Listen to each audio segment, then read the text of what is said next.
What's up, guys? This is Daniel from the Arms Family Homestead. Hey, it's a gorgeous day. It's gonna be a very productive day. I can feel it.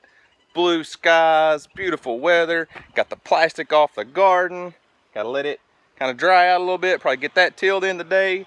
My brother Gary's coming out. We're gonna work on the garden fence. Gotta put a fence up around the garden. Just keep the deer out, so more on that later. But the project for this morning is to get this area ready to be planted. Now, I've got 9 feet in between these two beds. Down the center is probably going to be like tomatoes and eggplants. So that needs to be a big wide row because those tomato plants will get huge. And then I'll have a smaller row of other things on either side. So let me show you what I'm working with. So I've measured it out from there to there is 9 feet. So I'm going to do my tomato row at 4 feet 6 inches. And it'll go all the way down the end. And I'm going to come off the sides and do about 1.5 feet or so, leave me a walkway. And then I'm going to have a row where I can plant smaller crops that won't take up as much space as those big tomatoes down either side. So I'm going to take my sweeps off of my Hoss wheel hoe and put my rippers on there and my cultivators and start cultivating this up so I can get started.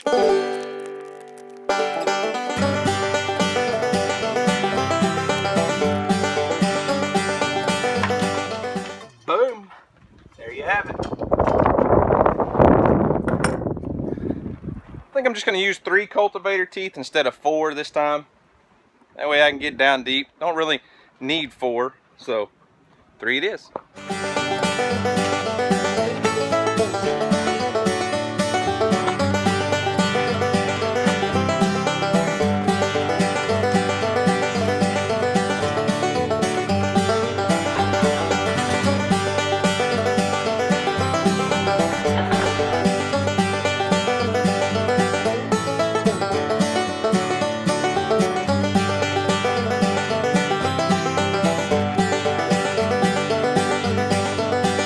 Well, I got everything cultivated, and then I dug a furrow right down the middle, and I'm laying bone meal and blood meal in there right now.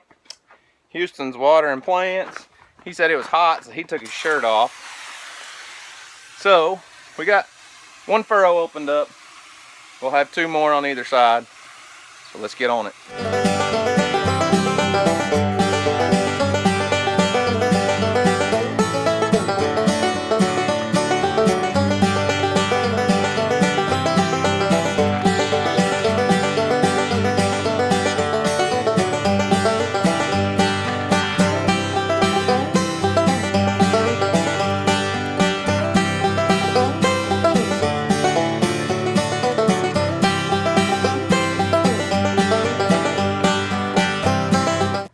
Have it, all 3 rows ready. I think these 2 outside rows I'm going to rake, cover them up, make a nice flat bed, leave that trench open because I like to plant my tomatoes deep so I can plant them in that furrow and then heal up around them.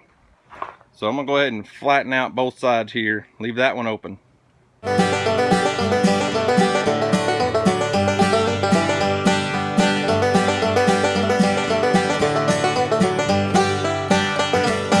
So most of you know that the guys at Hoss Tools sent me a whole kit for drip irrigation, and they sent me the kit to do the drip tape layer, to bury my drip tape. I'm not going to bury my drip tape in the greenhouse.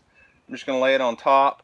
I'm going to save the kit, everything that Hoss sent me in their kit, to do outside in the main garden, so I have everything kind of consistent out there. So in here I'm just going to use just my normal stuff, leftover parts from last year. I'm actually going to be reusing some of my drip tape from last year. So I'm going to do 2 rows of drip for each one of these rows. So a double set of drip tape just to get better water, more consistent water to all these crops.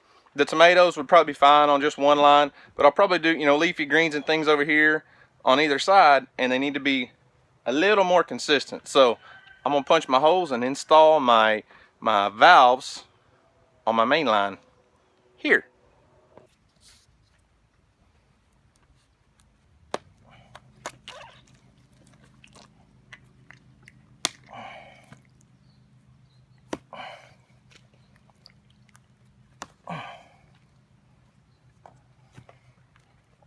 Well, gonna have to cut this video short, but let me explain to you what I'm doing real quick. I am reusing this drip tape from last year, and it's okay. I've got some splices. I can splice places that need to be spliced. But the main thing to remember if you're gonna reuse drip tape is to take those end pieces off and flush that line to try to flush out any debris or hard water buildup, things like that. So I'm gonna get these flushed out real quick, and my brother Gary and his family are here, so we got to get to work on this fence. So this video is going to get cut short.